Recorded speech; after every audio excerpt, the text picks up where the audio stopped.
Hi, I'm Steve Younis. Welcome to the Speeding Bulletin, your Superman news video recapping the events of the week September 18th to September 24th, 2015. Our top news stories this week included Zack Snyder says Batman v Superman is Man of Steel 2, Jack Larson passes away aged 87, and we've got our first look at new footage of the Supergirl TV series. Let's check out these stories and more in this week's Speeding Bulletin.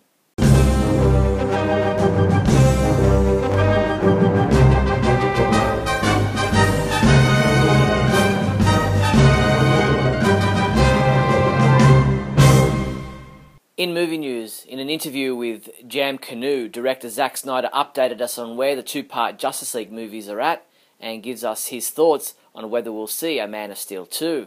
He said, "I think in a way Batman v Superman is Man of Steel 2. Though he did add that it'd be interesting to think about what a standalone Superman movie might be. While it doesn't sound like a standalone Superman movie is a priority for Warner Brothers at the moment, perhaps that might change as plans for the Justice League movies begin in earnest." Square Enix has their completed Batman v Superman Dawn of Justice Play Arts Kai figures on display at the Tokyo Game Show 2015 this week. The unfinished prototypes were on display at San Diego Comic-Con back in July, but now Square Enix has the completed figures ready to be released early in 2016. No exact release dates have been announced as yet. DC Entertainment announced that a second wave of DVD graphic novel combo packs will be released in 2016, collecting together some of their best DCU animated movies with the comic book counterparts that inspired them. This time featured titles will include Batman The Dark Knight Returns, Superman Batman Public Enemies, and Justice League and Justice League Throne of Atlantis. No exact release dates have been announced as yet, but we'll let you know when they're available for pre-order. In TV news, it's with great sadness that I report that Jack Larson, best known for playing Jimmy Olsen in the 1950s Adventures of Superman TV series, passed away last Sunday, aged 87. Jack Larson, who was also a playwright and librettist, died Sunday at his home in Brentwood, California. I was lucky enough to have met Jack 10 years ago when he came to Sydney to film his role in Superman Returns. We chatted for hours about his career, George Reeves, Superman and many other things over a nice Chinese meal at a restaurant on Sydney Harbour. He was very funny and entertaining, a true gentleman, and he'll be greatly missed. Larry Thomas Ward wrote a wonderful article about the life of Jack Larson for the Metropolis Planet newspaper. Larry's article talks about the man behind the role, his unfinished memoirs, his love of his dogs, and his relationship with Noel Neill, who played Lois Lane for most of the TV series. When informed of Jack's passing, Noel Neill responded with sadness, saying she was devastated having lost her best and oldest friend. Warner Brothers Television gave us our first look at Ido Goldberger's Red Tornado from an upcoming episode in the TV series Supergirl. Red Tornado is the most advanced android in the world, designed by scientist T.O. Morrow for the US Army as the ultimate superweapon. He soon becomes sentient, posing a grave danger to National City, including the people Supergirl cares about most. CBS debuted never-before-seen footage from upcoming episodes of Supergirl during Scorpion's second season premiere this week. The 75-second trailer gave us a first look beyond the pilot episode, showcasing Supergirl's array of superpowers, while also giving us a look at villains Hellgramite and Reactron. CBS also released a couple of new videos for Supergirl, the first of which discusses how the show celebrates strong women. The producers and stars of the new CBS show describe the palpable energy of Supergirl and how she embodies female strength. The old Ginger Rogers quote that she had to do everything that Fred Astaire had to do backwards and in heels. And our character says, I'm not almost as powerful as Superman, I am as powerful as Superman. So why is it when we see that S, do we just associate it with a man? In a more comical video, the cast of Supergirl act out the pilot episode without words. This is great.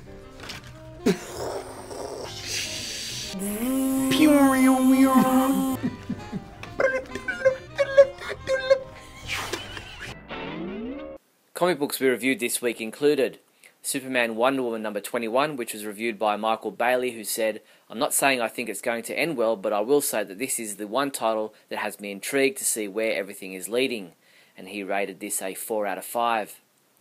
Adam DeChannel reviewed Doomed number 4, giving it a 3 out of 5 rating, saying this was the best structured story of this series.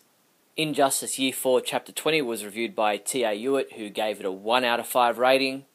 And from last week, Alyssa Gossage reviewed Batman Superman number 24, saying Finally, things get interesting in this story, and she rated this a 4 out of 5. Superman comics available this week from September 23rd include Injustice Gods Among Us Year 4 Chapter 21 digital comic has been available since September 22nd. Justice League 3001 number 4. DC Comics Bombshells Chapter 10 digital comic will be available September 26th. And Superman Man of Steel statue by Darwin Cook. Now you can take the courage and heroism of the Man of Steel with you anywhere with these Superman dog tags. Get this set of 13 DC Superheroes dog tags for $8.86. Or how about a nifty Superman red dog tag with bottle opener for just $5.81. These and other great Superman dog tags are available from your one-stop Superman shop, the Superman homepage online store at supermanhomepage.com/shop. And in other news, Scholastic, the global children's publishing, education and media company, has acquired rights to 3 DC Comics Secret Hero Society illustrated novels based on beloved DC Comics superhero characters. To be written and illustrated by Eisner Award nominees Dustin Nguyen and Derek Fridolfs. The first book in the series, Study Hall of Justice, will be published in February 2016. Study Hall of Justice will be published in hardcover simultaneously in the United States, United Kingdom, Canada, Australia and New Zealand. Profiles in History's 74th Hollywood auction will see close to 2,000 iconic Hollywood items go under the hammer from September 29th to October 1st, including an Adventures of Superman costume worn by George Reeves and a Superman Returns costume worn by Brandon Routh. George Reeves' Superman costume, which comes with the flying pan used in the flying sequences, is expected to fetch over $100,000, while Brandon Routh's Superman costume, which comes complete with the boots and cape, is expected to sell for over $15,000. Visit profilesinhistory.com for more details. That's all the news there was for the week September 18th to September 24th. I'm Steve Younis from supermanhomepage.com. Great Scott! Great Scott! Great Scott!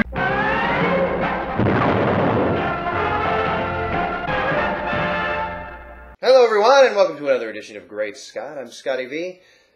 Thanks for watching. So there's a lot of statements and announcements and things made by Zack Snyder in the last few weeks. The first one I wanted to talk about was him saying that they were doing legendary characters in DC, not just the flavor of the week Bugman or whatever his name is, clearly referring to Ant-Man, which made $500 million or something, which was clearly a success. Almost every movie that Marvel puts, well, I don't know if I can even say almost every movie that the Marvel studio puts out, not things like Fantastic Four, which are Marvel characters put out by Fox, but when Marvel puts out a movie, it pretty much is successful. So, to say we're doing legendary characters, not stuff like Bugman, sounds kind of silly to a lot of people. But the reason I wanted to address it is everybody in this Marvel-DC feud, which I think is just everybody having fun, has said things on both sides. And I'm pretty sure it started with the Marvel guys at a press conference saying, come on, we're talking about Marvel, DC's like some shot in the pan. Something along those lines. And then the guy playing Aquaman, Jason Momoa, signed a fan's poster because the fan asked him to sign it in a certain way.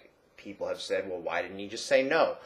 He could have said no, but he chose to honor what the fan asked for. It's the fan's poster anyway. It's not the Marvel guy's poster. It's not somebody at Marvel who's going to cry if they go home and see that some fan wrote Marvel stupid on his poster. So it was for that kid. Momoa did it as a joke to be funny. Downey Jr. and Evans have made jokes about DC to be funny. Zack Snyder said something, maybe he wasn't saying it in jest, so maybe it wasn't taken that way, but why everybody gets up in arms when Zack Snyder says it, but not when everybody else says it, or when Jason Momoa says it, but not when the Marvel guys say it, never makes any sense to me. I'm a DC guy, I love all the Marvel movies, I love superhero movies and TV shows in general, but I am a DC guy, so maybe I'm a little biased, but it seems like it's a little hypocritical going on, where when a DC guy says it, it's a big problem, but when all the Marvel guys said it before them, it's not a big problem. It's the same thing with Man of Steel, where buildings are falling over, aliens are attacking each other, they got superpowers, so of course, in reality, this is the kind of thing that would happen. They wouldn't just go, blow them a kiss, my dear. No, they would knock down buildings, things would explode, it would be a terrible thing. But in Avengers, more aliens come down, more buildings fall down, more things happen, more people are dead. You don't see it because they don't take it seriously and they make jokes and then they go for shawarma afterwards. It's hypocritical. It's hypocritical because Marvel movies are fun and DC movies are too heavy and too deep and too dark. So, people have a problem accepting what must have been a lot of death when the buildings fall apart, but in a Marvel movie they don't. When Zack Snyder says we're doing legendary characters, which, by the way, they are, Ant-Man ain't legendary. Batman is legendary.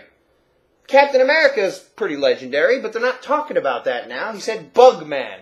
And I've said it before. I love the idea that Ant-Man was getting made. I said, Ant-Man! Ant-Man! Every time because I was real excited because now all the superheroes are getting made and this is great. For superhero fans like us, they can make every superhero in the book. They can go make Elevator Man, guy who fixes elevators with superpowers, and I'll go to see it. Why? Because there's a superhero in it. I don't see Meteor Man because it's dumb. But if it's a superhero and they're going to take it seriously, I'll go to see it. So, for Zack Snyder to say we're doing legendary characters, these guys are like the Greek gods themselves. We've got Wonder Woman in here, we got Batman, we got Superman, and they're doing Ant-Man. So it's a little different. Okay, maybe you can be insulted by that, but it is true. Batman's not Ant-Man. Superman is not Ant-Man. And even if Ant-Man somehow made more money than this Batman v Superman movie is going to make, it still wouldn't mean that he was a more legendary character. Iron Man was not a more popular character than either of those characters before they made the movie with Robert Downey Jr., who made it lift itself off the earth. Iron Man was a Z-grade or B-grade character at best, and suddenly got elevated to that level. Same thing kind of happened with Ant-Man now because of this movie that came out. But Zack Snyder didn't say anything terrible about Marvel, so calm down. Thanks everyone for watching. I'm Scotty V, and remember, always look up in the sky.